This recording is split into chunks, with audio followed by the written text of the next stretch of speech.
Genius, billionaire, playboy, philanthropist. Tony Stark was many things, but above all, he was an engineer. And the number one rule of engineering is that you learn more from your failures than your successes. Tony always learned from his mistakes.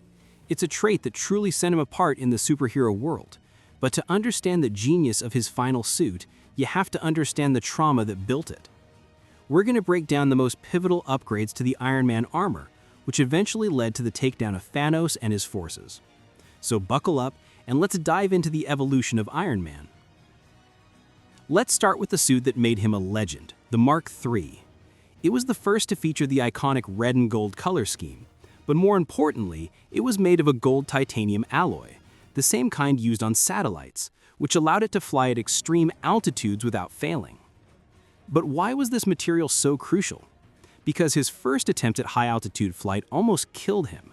Tony pushed the suit to its limits, but didn't account for the temperatures. The suit completely froze over, losing all power and sending him into an uncontrolled dive. Every Iron Man suit after the Mark II featured integrated flight stabilizers in the palms. This allowed Tony to have precise, stable flight while simultaneously aiming his repulsors, a cornerstone of his fighting style. This upgrade culminated from the first time he tested the technology. He had no idea how powerful it was. Tony originally believed the hand units were just for flight stabilization. When he accidentally fired a powerful repulsor blast, the force was so unexpected it sent him flying across the room. In Spider-Man: Homecoming, Peter Parker discovers that Tony had secretly embedded a GPS tracker in his suit, allowing him to monitor Peter's location at all times. This feature came from a place of deep trauma. When Tony was ambushed and captured in Afghanistan, he was completely off the grid. No one knew where he was, and he was left for dead. He vowed to never let himself or anyone he cared about be that helpless ever again.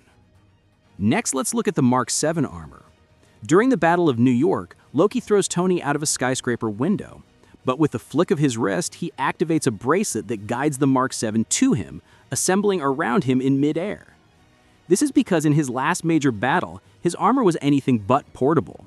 When Tony is attacked by Whiplash with no armor in sight, Happy and Pepper have to drive onto a live formula track with the slow-to-deploy Mark V briefcase suit, leaving him a sitting duck.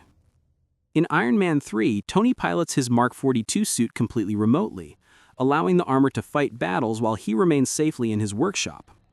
This technology paved the way for the Iron Legion. Now, why was it so important for him to be able to fight without being inside the suit? To save the city, Tony flies a nuclear missile through a wormhole into deep space. He's completely cut off, runs out of power, and nearly dies, eventually saved by Jarmus. This left him with a severe PTSD. In Captain America: Civil War, when Bucky Barnes escapes his confinement, Tony has no suit nearby, but he activates a device on his wrist that instantly deploys a Nanotech gauntlet, powerful enough to block a bullet and hold its own.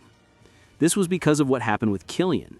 After being captured, Tony is completely powerless and has to wait an agonizingly long time for his Mark 42 to arrive, leaving him totally vulnerable.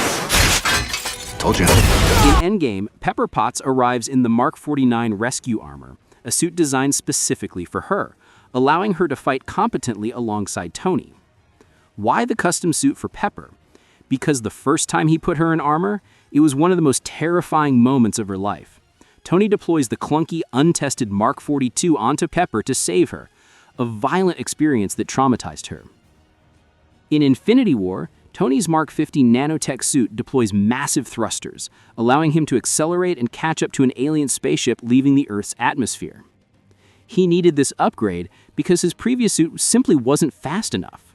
During the airport battle, he is completely unable to catch up to Captain America's Quinjet, watching helplessly as it escapes. In Infinity War, Tony unleashes a barrage of auto-aiming missiles from his Mark 50 suit, each one capable of tracking and hitting multiple targets without his direct input. He needed this upgrade after his last major one-on-one fight pushed his aiming systems to their breaking point. During his brutal fight with Captain America and Bucky, his aiming system is damaged, and Friday's analysis can't keep up. During the fight with Thanos on Titan, Tony's nanotech suit instantly forms battering rams, shields, and swords, allowing him to go toe-to-toe with the Mad Titan in close-quarters combat. This was also a direct response to his last fight with a super soldier. He realized his armor, built for ranged combat, was completely unprepared for Captain America's superior hand-to-hand fighting, a weakness he spent years correcting. In Spider-Man: Homecoming, Peter Parker is surprised to find his suit has a built-in heater. Tony added this feature because of his own near-fatal experience with cold. After his mansion is destroyed, the Mark 42 malfunctions and crash lands in rural Tennessee, leaving him powerless in the freezing snow. In Infinity War, Thanos smashes Tony's helmet, but the nanotech immediately reforms, protecting his head from the next incoming attack. This was a crucial upgrade because the last time his helmet was destroyed, he was left completely vulnerable. Captain America's shield smashes his helmet, leaving his head exposed and ending the fight. When Peter is falling from a great height, he deploys a parachute from his suit. This feature exists because Tony saw what happens when an armored ally falls without a failsafe.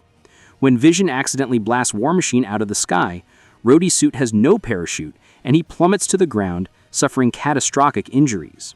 In Infinity War, Tony's Mark 50 deploys multiple flight stabilizers in wings, allowing for incredibly agile and complex aerial maneuvers during the fight with Thanos.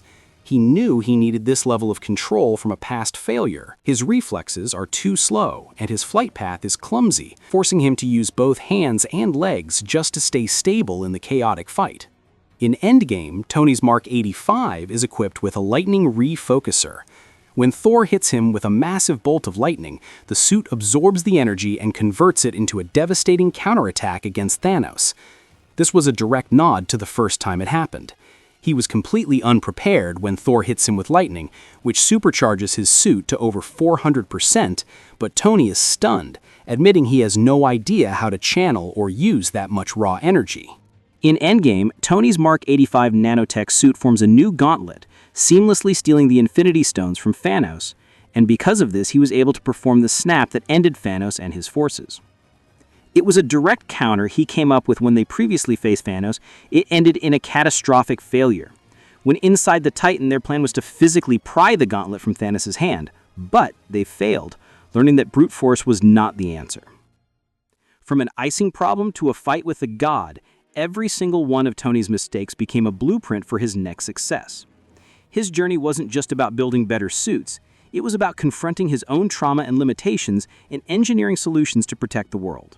His final act was the culmination of every lesson he ever learned, born from a lifetime of brilliant, heroic failure.